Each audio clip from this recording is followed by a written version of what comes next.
So then the next match that we get into, when they were doing the pre-show rundown of the matches we're going to see, this was the one I was most excited for. And no, it's not just because Dr. D is in the midst of a pretty big kind of renaissance and regaining a lot of respect, or at least becoming known to a whole new generation of wrestling fans due to the recent Dark Side of the Ring episode where he was featured with the John Stossel, the slap heard round the world.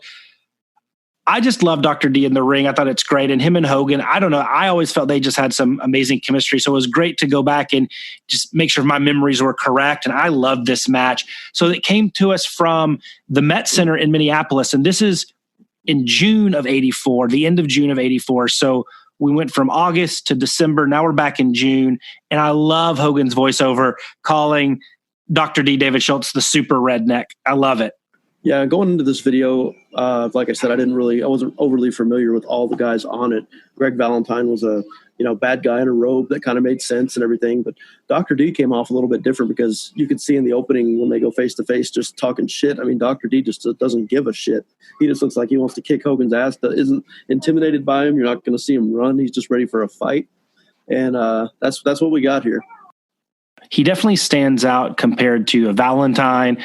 Obviously, just different than Sheik and Stud, the other guys that are featured on the video here. Dr. D laid the groundwork, and I know the Austin comparisons. I know that always is brought up, but it is what it is. I mean, he created an aura that a badass redneck has a place in major professional wrestling as a character, as a heel. And he did it better than anybody up until Austin.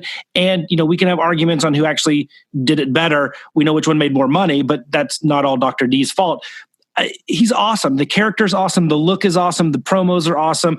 And he is a believable foil to Hulk Hogan, even though he's a little bit smaller. I mean, he's not a small man by any means, but like Piper afterwards, he's a believable villain that can beat Hogan due to, in Piper's case, his cheating and his intelligence and his just dastardliness.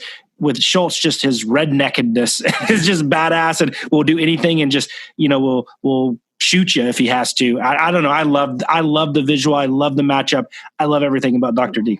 Yeah, and he's another guy that his promos match his wrestling style. He talks a lot of shit, and he's going to do this, he's going to do that, and then he gets in the ring and does it, no matter who it is. You don't see him back off from many guys, maybe from Andre. You might see a match with Dr. D in the ring with Andre, where obviously everybody had to back down a little to Andre, but Hogan, he just made it seem like he was confident and ready to take the title that night. I wish if we could go back in time and we could just put two wrestling stars, maybe of the same era, but it's okay if their paths never cross. I would love to be on the road. I don't know if I'd love would be the right answer. I think it would be cool for somebody else to tell me what happened on the road in a car. If you had Dr. D and Bad News Brown, those two dudes, I think, are just legit badasses and nobody messed with them. I think that would be really cool. And maybe Haku riding in the back just to make sure. Yeah, Haku may be the peacekeeper, oddly enough, in that situation. But I don't know if they'd make it down the road and be the best friends or pulling over to fight on the side of the road. I don't know which one it would be. I mean, I think that's a fantasy booking waiting to happen. Maybe a trios tournament. We can get Haku, Bad News, and Dr. D, or Bad News and Dr. D in a tag team tournament. I think that would be amazing. Those guys are great. And if you kind of put those two together, you kind of start getting this proto Steve Austin type thing. I mean, a little bit of both. I love it. Yeah, pretty much. I just love the way he wrestles. Like you said, it matches who he is. He doesn't go in there and he's not a technical masterpiece, but it's all believable and it's hard hitting and it's a little wild and chaotic and crazy, but like in a good way. He's not wrestling like a wild Samoan, but he's also not wrestling like, a Pedro Morales or a Bob Backlund. Right. And I think he could go to Japan and do the technical wrestling too, and the strong style if need be. I think it was pretty diverse in that area. So the cool thing about this match is we get more blood, and we got blood on both accounts. And this is a bloody mess, and in a good way. There's some chairs involved, but somehow no DQs. Yeah, it's just a good wrestling match / fight. Yeah, I think the first thing that grabbed me that I wanted to point out is how dimly the arena is lit in Minneapolis. It created a different atmosphere. It was not the bright lights of Madison Square Garden, and every arena looked different back then. That's what was part of the excitement of seeing where a match was going to take place, because that was part of it not being the same every week like you see now on a Raw or SmackDown. The arena's set up exactly the same no matter where they are. Maybe once in a while, even the pay-per-views now are almost identical to just a Raw or SmackDown, but here you have what's deemed the Minneapolis Massacre, and the arena looks like it's set for that. Barely, just the ring is lit, it's dark, and it's just a perfect atmosphere for this type of match.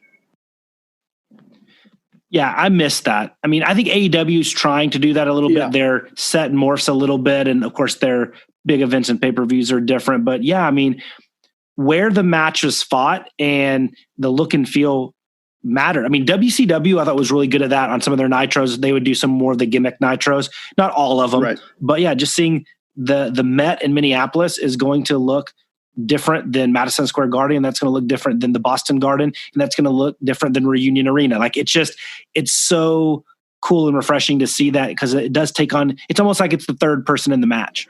Yeah. The Garden had its famous short entryway that you've seen on more videos than others, I'm sure. But every arena seemed to have its own little special thing, and even if it was just darkly lit and the ring looked different, I mean, it just made it special and different from other shows. Did you notice Gorilla on commentary? I would have never picked this up as a young whippersnapper, but he uses the term bump. I was actually a little surprised that Gorilla did that. I didn't catch that. Yeah, he said Hogan took a bump and something. I forgot, but it wasn't. It was more specific to a wrestling bump than just using the term bump. Like he got a bump on the head. I mean, it came across as a slip. So maybe not. Maybe I'm overanalyzing it, but Gorilla is usually pretty good about not exposing anything. Maybe more so than anybody of all time. I must have been too busy focusing on the Hulkamania is running wild sign that was above the ring on the electronic screen, which was another unique little thing that you probably wouldn't see anywhere else but Minneapolis. I don't know if you caught that. I didn't know. Yeah, there's a right above the screen and right above the ring, an electronic screen says Hulkamania is running wild in the arena. So yeah, you won't see that very often. So with Dr. D and Hulk Hogan there in Minneapolis, do you think Vern Gagne was in the back trying to kill some people? He probably liked to have been. I think this whole match was built off the other AWA feud. Yeah. I mean, it was so early in the WWF run, but they feuded. I mean, they fought like they were feuding, but they had their AWA time. I think this was a Minneapolis exclusive type of match. They already had a built-in angle, so hey, they ran with it. Oh, I know. You knew he was fuming and was going to try to put a hit out on somebody. Oh, yeah.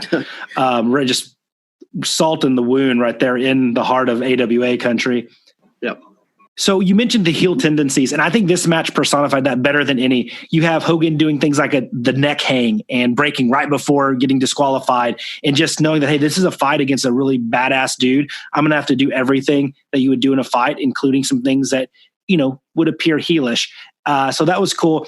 And I absolutely love when he hits the axe bomber and a leg drop. And both times he picks him up before the 3 count just to inflict more pain. And I was like, heck yeah, this is the champion. This is the guy that is representing the company. And he is beating ass and not just, hugging people and being a good sport like a Backlund would have been. Yeah, that was kind of a rarity. I think that was Hogan from 84 to maybe the 86 era. It was almost like they told him to be a little more marketable and friendly maybe in 86 so they could sell more merchandise maybe. Just a vibe I get. But in 84, he was still a wild man. I mean, Dr. D had busted him open in the match. So instead of taking it home, it was kind of pull him back up and go bust him open and really go for the Minneapolis Massacre here. That steel post shot on the outside where Hogan rams him into it, holy cow. I thought Schultz's head cracked open. That was sick looking. Yeah, it got pretty rough in there toward the end of the match. They were really hitting some heavy hitters. Yeah, Hogan always gets a bad rep. And, I look back from the training for Hiro Matsuda. I mean, he probably didn't need to do a lot of crazy stuff. But, at the end of the day, I have a feeling Hogan could take care of himself, especially back in 84. And you knew he could work a lot differently than he did in his big WWF run. You see all the matches from Japan where he's going, man. I mean, he's never going to be Jushin Thunder Liger. He's never going to be a Shinsuke Nakamura or a Shinjiro Otani. But you know what? He's Hulk Hogan. And I think maybe not a legit badass like a Dr. Death or a Victor Zangief, but the guy, he's believable as an ass kicker. Yeah, I mean, he won the title in January of 84, and I think just days later he was back in New Japan and, split his time. And back then you had to really protect the title. I mean, Ric Flair's told stories about that too. You had to know how to protect yourself because you never knew with this interpromotional stuff going on and different behind the scenes type of stuff. You had, just in case something happened, you had to be able to protect yourself. And I'm sure with Hogan being trained by Matsuda, he's much more capable than people give him credit for of taking care of himself. And even in the 90s when he went back to Japan and showed that he could wrestle and do a lot of moves you wouldn't see in the United States, people just assume, oh, he can't do it. But I think it was more of WWF saying, give the people what they want and what the kids are going to want and what's going to sell merchandise or whatever, just give them what they want to see. You don't need to do technical wrestling here. We've got other guys for that. We can spend hours on Hogan, but you look at somebody like Lex Luger that was a body guy, had the good look and everything. And he's been on the record as saying, he wasn't the toughest dude out there. Like he would cower down to a Stan Hansen or a Bruiser Brody or whoever it might be. I mean, those are the two that pop into my head. And Luger is very open about it, that he's not like a shooter or one of the old school guys that'll just, hook you and make you pay and stretch you, 7 ways a Sunday. You never really hear that about Hogan. I mean, I can't recall any stories like, oh yeah, Hogan was approached by so-and-so and he was about to beat his ass and Hogan ran away scared or was really nervous about something outside of the stories around the Andre stuff, but whether that's fact or fiction. But like, it's more of just this narrative that's been falsely created that he's a wuss and he's Hogan. He's just a politic or he can't actually take care of himself. And I don't know. I don't believe it. The dude, it would have been exposed in a big way through his 40-year career by now, and it never did. So I just think it's a little bit of a false narrative created by people that never reached as high heights as Hulk Hogan. Yeah, I think, like I said, just that Richard Belzer chokehold he hooked, showed, some moves that were legitimately going to put some guys out if he needed to use them. But his political game probably became more what he was known for, But I don't think he was a guy many people wanted to test back then. No, absolutely not. Especially during this area with those Python powders and Python pill packs and popping them with, whatever other P words you can throw in kryptonite. There. Exactly. Kryptonite. That is the key. So the match is awesome. I think this is the best match on the show. It's just a bloodbath. It's a massacre, as it's been aptly named. And it ends when Dr. D goes up for the elbow drop. He misses it. We get another axe bomber and the pin. Hogan wins. After the match, Dr. D gets a little bit of revenge, smashes him with the world title belt, and just the melee continues. So really cool stuff here. Loved everything about it. I would rewatch this one again tomorrow. Yeah, I think Dr. D coming off the top rope with that elbow was one of the best examples of, he looked like he was really trying to hurt him with that elbow, and it really hurt himself when he missed it. It just looked like he was putting his all into it, and Hogan knocked the shit out of him with that clothesline. So it was a great finish that looked very believable. Yeah, the believability was off the scale in this match. And, I wish a lot of not only just fans, but even some of the talent that kind of grew up in a later era, a lot of the current talent would watch a match like this. Because I think this is one that it's believable and you really think they're going to kill each other. I think AEW, Darby Allin, when he goes and he does those, when he does his dives and he really lays it in, to me, not trying to compare him to Dr. D, but I actually feel like he's trying to hurt somebody. And that's the entire match here. So let's take some of these moments and let's make an entire match where you feel like somebody's trying to hurt somebody, and you can have my money and you can have my pay-per-view buys and you can have everything, because that is what is missing in wrestling today. This match would be a great, mandatory viewing for all young wrestlers coming up in the business today. Yeah, I agree. I think that's a lost art of putting out there that you're in a contest and trying to win. And the reason you're trying to win is because you want a championship, and you want a championship because there's more money involved. And that's the whole point of the wrestling business. Exactly. Any more commentary on this match, or do you want to go to the next match, which is another one with our good buddy, Big John Studd? Yeah, I think we can go ahead and move on.